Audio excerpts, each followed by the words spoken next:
the beginning, God created the heaven and the earth. And the earth was without form and void.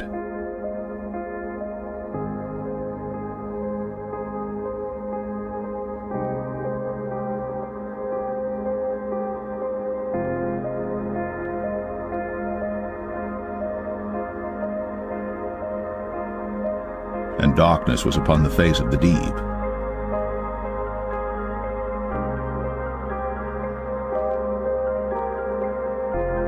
And the Spirit of God moved upon the face of the waters.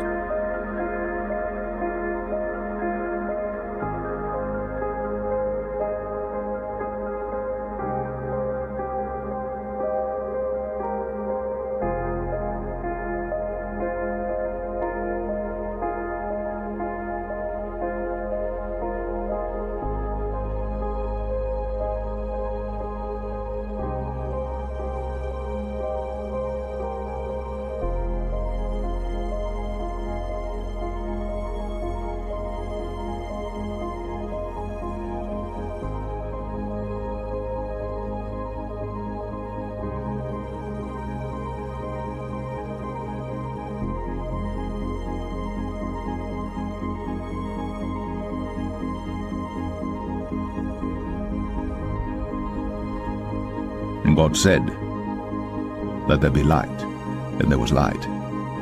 And God saw the light that it was good. And God divided the light from the darkness. And God called the light day, and the darkness he called night. And the evening and the morning were the first day. And God said, "Let there be a firmament in the midst of the waters, and let it divide the waters from the waters." And God made the firmament, and divided the waters which were under the firmament from the waters which were above the firmament.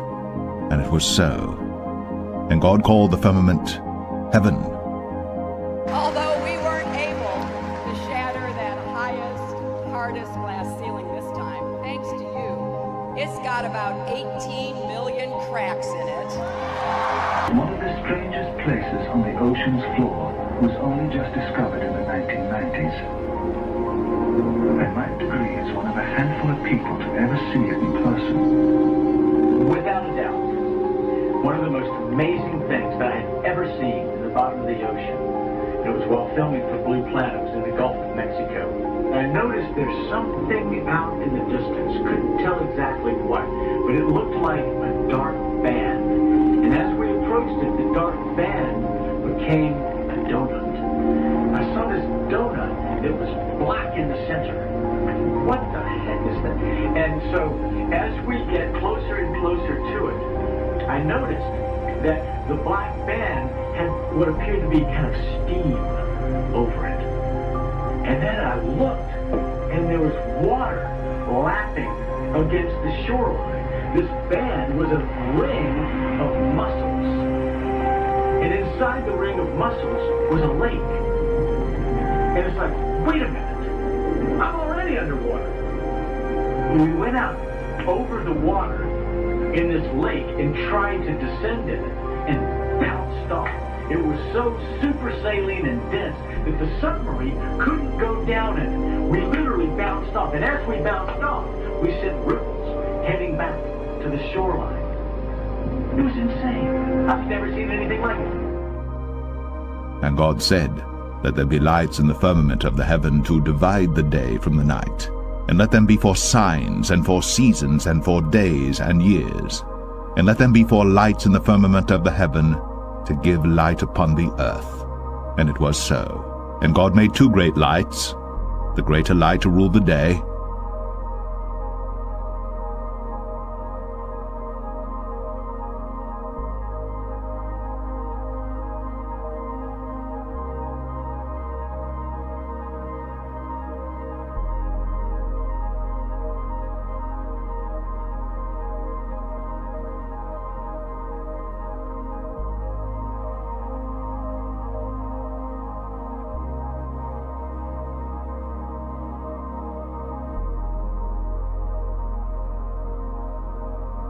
and the lesser light to rule the night.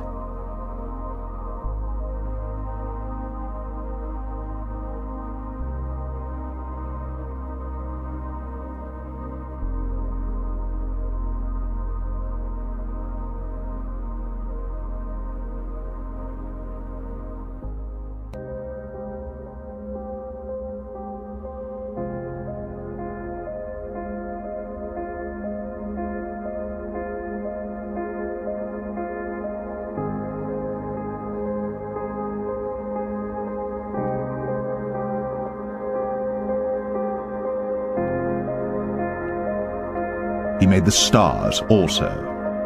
And God set them in the firmament of the heaven to give light upon the earth, and to rule over the day and over the night, and to divide the light from the darkness. And God saw that it was good. By the word of the Lord were the heavens made, and all the host of them by the breath of his mouth. He gathereth the waters of the sea together as an heap. He layeth up the depth in storehouses. Let all the earth fear the Lord. Let all the inhabitants of the world stand in awe of him. For he spake, and it was done. He commanded, and it stood fast.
And we'll begin with simply the concentric patterns in the water.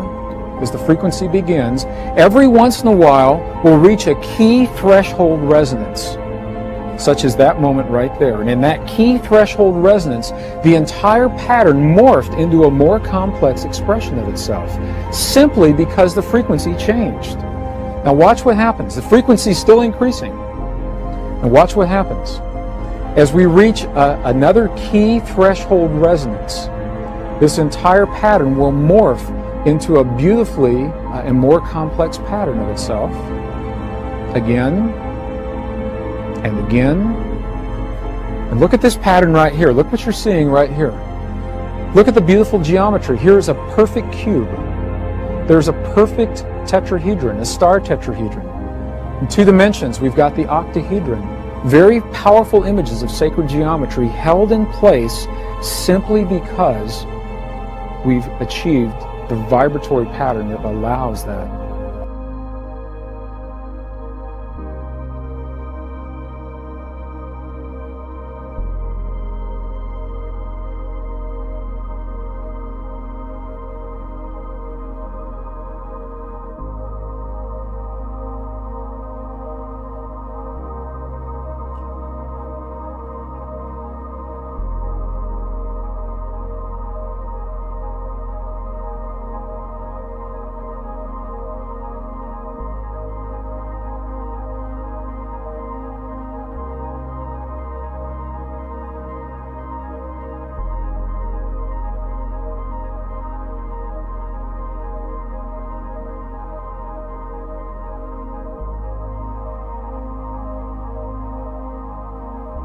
fifth angel sounded, and I saw a star fall from heaven unto the earth, and to him was given the key of the bottomless pit.